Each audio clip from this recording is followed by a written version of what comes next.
La diferenciación de género, el hombre fusionado.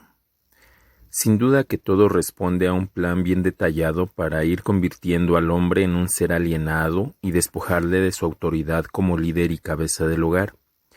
En el apartado anterior hemos visto cómo se ha privado al hombre de sus espacios rituales de transición hacia la madurez, junto con los patéticos resultados sobre los distintos tipos de hombre en nuestra sociedad ha generado.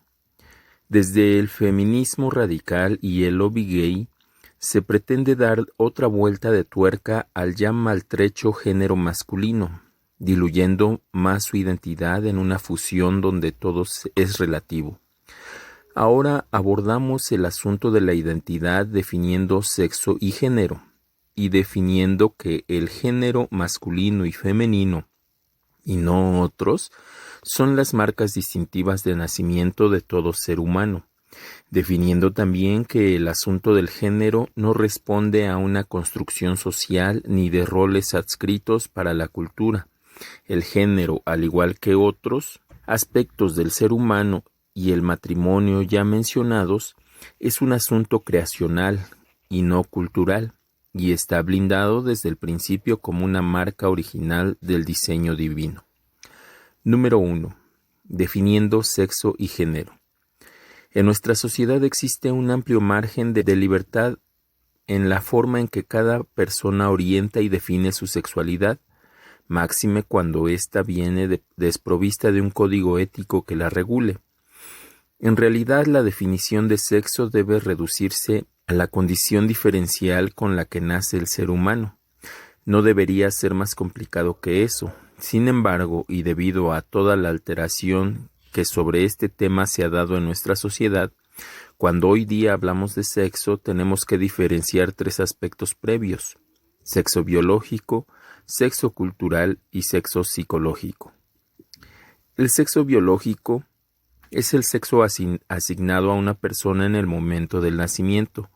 Designa la corporeidad de una persona, es decir, su aspecto físico diferenciado como varón o hembra. Por tanto, constituye lo dado, aquello que no podemos elegir. Es decir, se nace con sexo varón o hembra, no hay más opciones, así fuimos creados por Dios. Es por ello que definimos, entre otros argumentos, que la conducta homosexual no tiene base biológica alguna y que viene determinada por otros factores como la educación, los estereotipos, sucesos de erotización traumática, la elección del propio comportamiento y la cultura general. El sexo cultural tiene que ver con cómo es percibida la persona por su entorno y por el resto de la sociedad, y señala la actuación específica del hombre o mujer. En general, el sexo cultural responde a procesos históricos y condicionamientos de la propia cultura, refiriéndose a las funciones y roles y estereotipos en que cada sociedad se asignan como norma al hombre y a la mujer. Y si el sexo biológico es lo heredado por naturaleza, el sexo cultural es lo influenciado por el medio. Sexo psicológico.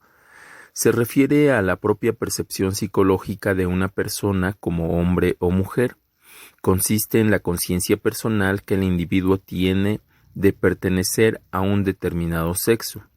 Esta conciencia se forma en un primer momento alrededor de los 2 o 3 años por el principio de diferenciación con el sexo opuesto, y coincide en el 98% de los casos con el sexo biológico.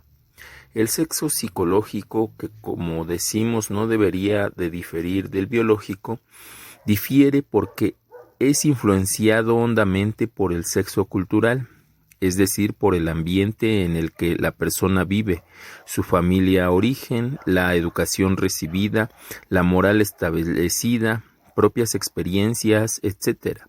El sexo psicológico constituye lo decidido por la persona. Resumimos lo dicho hasta ahora en el siguiente esquema. Sexo biológico es cromosomático, gonadal, endocrino, genital, por lo tanto heredado por la naturaleza. El sexo cultural historias, experiencia, educación, costumbres, roles asignados, por lo tanto influenciado por el medio. El sexo psicológico, integración personal de valores, moral, percepción, autoimagen personal, es decidido por la persona. Una equilibrada identidad sexual se forma al asumir la unicidad del sexo biológico y el psicológico, y no dejarse influenciar por la cultura en otros caminos que pretendan separar ambos conceptos. Definiendo género. Por otro lado, cuando hablamos de género, hacemos referencia al género masculino y al género femenino exclusivamente. Sexo y género son términos que van inseparablemente unidos y constituyen la identidad sexual natural de una persona. No estamos de acuerdo con la ideología de género que define que el género es una construcción social y por lo tanto no se hereda biológicamente, sino que se decide culturalmente en una acción en la que entrarían posicionamientos éticos, morales y o religiosos filosóficos. Es decir, que para ellos, sea cual sea su sexo, el hombre podía elegir su género. Grave error. Otro aspecto a mencionar son los roles de género, que son los papeles asignados por la cultura a cada género. Los roles de género comienzan desde el momento de nacer y encasillan a cada género en un molde preconcebido. Por ejemplo, cuando nace un niño, la tendencia habitual es ponerle la ropa de color azul. Si es niña, la ropa es de color rosa. Al niño para jugar se le suele dar un balón, una pistola o un coche. Juguetes relacionados con acción, competencia, etc. Sin embargo, a la niña se le dan muñecas, cocinas o cochecitos de bebé, es decir, juguetes asociados a relaciones, comunicación, amistad. Suelen ser roles impuestos por la cultura, pero que normalmente responden a las características naturales de cada género, aunque puedan variar y de hecho varían en el desarrollo cultural. Nuestro posicionamiento parte de la base de que el género va unido al sexo, es decir, que el sexo, varón o hembra, con el que nacemos determina nuestro género, masculino, femenino. Esto es justificable para nosotros desde el punto de vista biológico, pero sobre todo desde el punto de vista teológico. Este es el orden natural con el que Dios nos formó y creó en el principio, a su propia imagen y semejanza. Y creó Dios al hombre a su imagen, a imagen de Dios lo creó, varón y hembra los creó. A modo de conclusión y cuando hablamos de diferencias de género, nos referimos exclusivamente a las que se dan en dos únicos géneros, como lo podemos decir, masculino y femenino. La naturaleza no se equivoca en su diseño inteligente, pues las cuestiones de género es un asunto inherente y propio de la condición humana, per se, y no de la cultura. Dios nos creó hombre y mujer y esa es la única distinción de género que podemos admitir, masculino y femenino. Esto no es forzado, es natural, y como ley natural solo podemos reconocer al ser humano en su género y sexo como hombre o mujer. Es por ello que no estamos de acuerdo con otras opciones de vivir la sexualidad que incluyan homosexualidad, bisexualidad, transexualidad, etc. Las cosas en el orden natural funcionan de una manera predeterminada y no deberíamos tener la pretensión ni la osadía de cambiar la realidad. Lo natural es que una máquina cortacésped se utilice para cortar el césped. Si la utilizamos para transportarnos de un lugar a otro, quizás lo podamos hacer, pero será lo anormal. Nuestra biología es nuestro destino. Y si, como afirma Nicolasi, la normalidad es aquello que funciona de acuerdo a su diseño, entonces el orden natural en cuestiones de género nos demanda cumplir nuestro destino como varón o hembra, masculino o femenino, pues así fuimos diseñados por Dios. Esto es lo que creemos y defendemos. Sigamos adelante con las diferencias de género. Número 2. Diferenciación y complementariedad en la palabra. En esa pretendida igualdad de género que promulgan distintos colectivos sociales y que permite la fusión y la confusión de géneros, debemos hacer una matización importante. La diferencia de género no es lo mismo que la desigualdad de género. La diferencia implica que, por razones diversas, los integrantes del género masculino tienen cualidades esencialmente distintas que las del género femenino, que deben ser entendidas siempre en un plano de igualdad. Por ello, de esto no cabe deducir un principio de superioridad del uno sobre el otro. La igualdad de género, como ya hemos comentado, es una reivindicación social que está muy de moda en la sociedad actual. Es cierto que históricamente la mujer ha estado sometida al hombre y privada de los mismos derechos, pero eso no quiere decir que fuera del ámbito laboral y social, donde sí se debe buscar la igualdad, los hombres y mujeres debamos ser iguales en cuanto a cosmovisión, percepción, enfoque de vida o sentimientos, porque entre otras cosas y de hecho somos diametralmente opuestos. Dice la palabra en Génesis 1 que en el principio la tierra estaba desordenada y vacía, y a partir de esa realidad Dios comienza el acto creador. Del caos Dios crea el cosmos, es decir, el orden en todo lo creado. En ese orden inicial está el principio de la diferenciación, que implica que cada cosa se define y caracteriza por el contraste que se le da en todas las esferas del orden natural. El mundo se ordena mediante sucesivas separaciones de los elementos. Esa diferenciación inicial, que en un principio fue para distinguir lo malo de lo bueno, caos, cosmos, se aplica ahora para dar unicidad y carácter distintivo a todo lo creado. Por tanto, la creación en su evolución armónica sigue el orden de la diferenciación, pues para cada elemento hay un contrario que lo define, contrasta y complementa. Cielo, tierra, sol, luna, mañana, tarde, día, noche, frío, calor, hombre, mujer. Por ello defendemos que en el principio de la diferenciación está la identidad del objeto sujeto y la complementariedad del mismo respecto al otro, así como hay unas leyes naturales que forman parte del orden de la creación. Se trata de nuevo de la idea de un tú que me contraste y me haga consciente de mi yo. Solo podemos ser nosotros mismos en toda la plenitud de la palabra mientras exista un contrario con el que compartamos, diferenciarnos, pero también complementarnos, como veremos en el punto siguiente. Finalizamos este apartado citando al Dr. Maldonado, quien escribe sobre la diferenciación de género en base a las Escrituras. El texto hace referencia a la pluralidad divina. Hagamos al hombre a nuestra imagen, conforme a nuestra semejanza. Génesis 1:26. Aunque algunos estudiosos señalan que el uso del plural en el texto es más bien una pluralidad de majestad propia de la época y de las cortes, la doctrina de la Trinidad, extraída del resto de la Escritura, nos permite pensar que la comunidad divina, la familia celestial, Padre, Hijo y Espíritu Santo, se usa a sí mismo como modelo en dicha tarea. Si la Imago Dei es la proyección de la comunidad divina en la comunidad humana, entonces podemos apreciar el hecho de que varón y hembra son iguales y al mismo tiempo diferentes.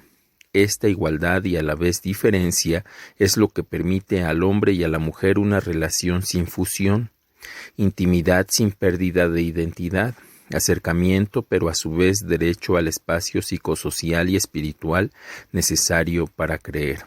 Fin de la cita. El principio de la complementariedad. Hay una diversidad natural entre los sexos que tiene como fin el principio de la complementariedad. Hombres y mujeres debemos ser distintos para así ser complementarios. El principio de la complementariedad se basa en el principio de la diferenciación ya mencionado. Un hombre tímido tiende a buscar una mujer extrovertida, opuesta en carácter, pues lo que le falta a él será suplido por ella y viceversa. Es como un rompecabezas donde las piezas son distintas, pero solo desde esa característica diferencial pueden juntarse para formar una sola pieza. A esto Paul Turner lo determina mecanismos de compensación. Cada uno busca en el otro lo que no posee. Si eres tímido, tu tendencia natural será buscar a alguien extrovertido. Si eres autoritario, tu tendencia natural será compensar buscando a alguien más sumiso y condescendiente. Todos estos aspectos de la distinción de género, su diferenciación y su carácter complementario se vivencian en su plenitud desde la perspectiva del matrimonio heterosexual, pues es ahí donde el hombre y mujer se complementan en su máxima expresión y dimensión, dejando de ser yo y tú para pasar a ser nosotros.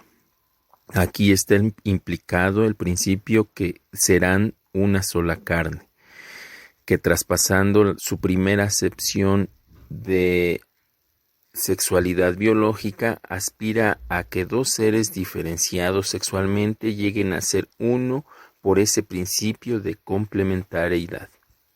Número 3. Ser hombre. Tu identidad sí importa. El tema de la identidad es algo clave en la historia del ser humano y de la teología. La identidad es el todo de la persona, pues responde a su pasado, presente y futuro. Cuando el hombre y la mujer pecan en Génesis 3, se produce una pérdida de identidad. Bajo la cobertura y obediencia a Dios, todo estaba claro y el hombre era habitante en el Edén. Bajo el pecado y expulsado del huerto santo, el hombre se convierte en errante y pasará toda su vida en una búsqueda incesante de su identidad perdida. Pues cuando uno no tiene claro quién es, tampoco tiene claro para qué es, ignorando el propósito de su vida y perdiendo el motor y la fuerza de quien tiene el objetivo definido de cumplir. Satanás tienta a Jesús tanto al principio de su ministerio como al final del mismo, justamente en este aspecto, es decir, poniendo en duda su identidad. En las tres tentaciones comienza de la misma forma: si eres hijo de Dios. Al final, en la muerte de Jesús, continúa el mismo ataque a su identidad. Si eres hijo de Dios, desciende de la cruz. Mateo 27:40. Satanás ataca la identidad de Jesús para anular su propósito de morir por la humanidad. Hoy en día se sucede la misma estrategia, todo se difumina y mezcla en una confusión de identidades sin precedentes que tiene como objetivo final desviar al hombre de su propósito principal, conocer a Dios. Vamos con la siguiente historia. A finales del siglo pasado, en Berlín, todos los parques cerraban a la misma hora con rigor germánico. Al anochecer de un hermoso día de agosto, el guardián iba a cerrar la última puerta del Tiergarten cuando se fijó en una sombra sospechosa. ¿Qué podría ser? Acercándose se dio cuenta de que era un hombre de mediana edad. Quizás sea un vagabundo que espera el cierre del parque para dormir aquí, lo cual está prohibido, pensó el celoso guardián, mientras se acercaba malhumorado. Oiga, ¿qué hace usted aquí? Profundamente absorto en sus pensamientos, el presunto vagabundo tardó en reaccionar, por lo que alzó la voz. El guardián le volvió a preguntar: ¿Quién es usted? ¿Qué hace aquí? ¿De dónde viene y a dónde va? Fin de la cita.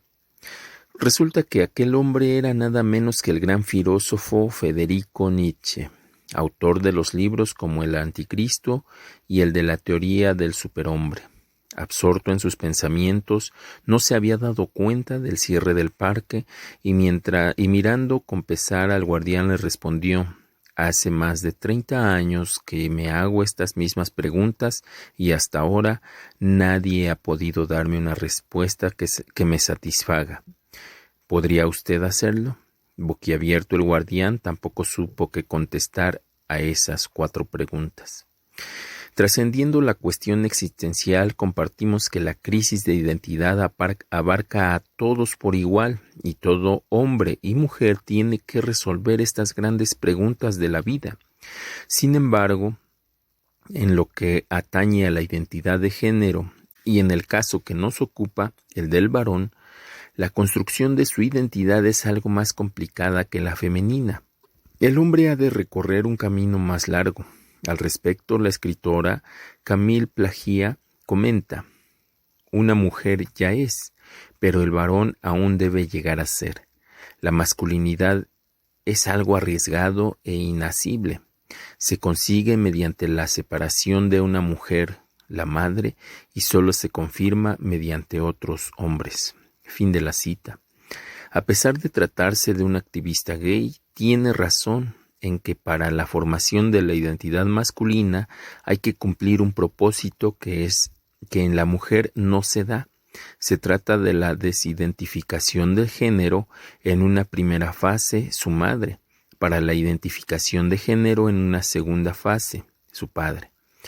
Para la mujer es menos complicado, pues en un sentido la feminidad es algo que hay que asumir, pero la masculinidad es algo que hay que conseguir. Hablaremos de ello más exhaustivamente en el siguiente apartado.